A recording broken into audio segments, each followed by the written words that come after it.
Welcome back to Hannity. A Georgia Democratic congressman who has a history of making controversial comments about police practices in America made headlines earlier this week when he said this on the U.S. House floor. It feels like open season on black men in America, and I'm outraged. In fact, all Americans are at risk when bad actors in law enforcement use their guns instead of their heads. Here to explain his comments is the congressman you just saw in the video, Hank Johnson of Georgia. Congressman, good to see you. How are you, sir? I'm fine. Thank you for having me, Sean. All right. The latest year we have statistics for, do you know how many total deaths, black fatal fatalities caused by law enforcement? Do you know how many instances there were? No, and that's a big problem, Sean. I do have the number. We do not collect those figures. Well, I have the CDC. From all 18,000 jurisdictions that have police departments. But it's about 400 deaths minimum. No, it's 123 deaths.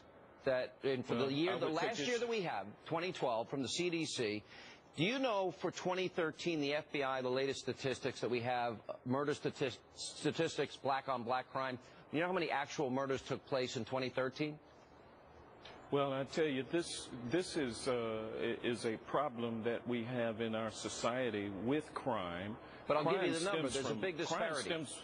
Crime stems from hopelessness in our society, and a lot of what we do here in D.C. contributes to that sense of hopelessness in the black community. All right, so in 2012, the CDC says there was law enforcement killing, being involved in the fatality of black fatalities, 123, but black on black crime 2013, according to the FBI, is 2,245.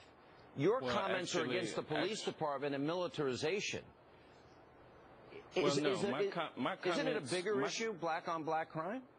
Well, my comments about the unjustified killing of Mr. Scott in North Charleston, which you yourself condemned. Absolutely. That's exactly what I was saying. I said it feels like there is open season on black males in America. But I can't think of one other instance that is similar to that.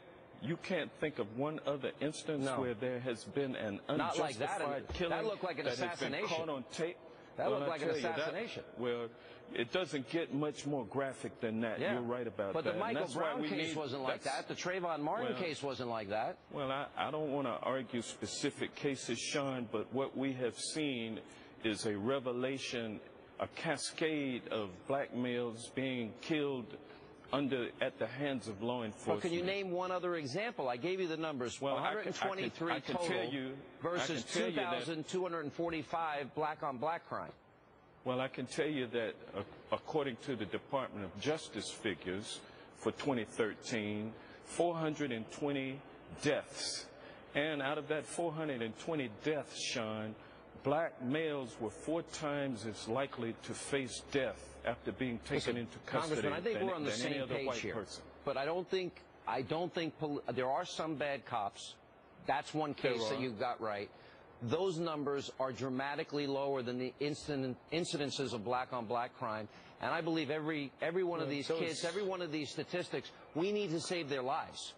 And I think we've got to then deal with the bigger part of the problem here and the problem. You seem to only want to go after law enforcement. That's my only question. Well, no. I want to get at the root cause of the culture that exists in the black community, of a sense of hopelessness among inner city youth, those who don't see a sense of hope about the future. I want to change that, and I know that we can.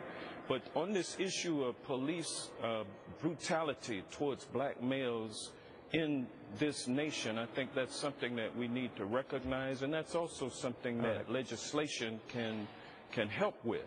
I think unless we change the attitudes of everybody in this country and keep a vigilant eye and help these kids get out of impoverished neighborhoods and horrible public schools, I think that would be a good first step, because we got to save those kids. Congressman,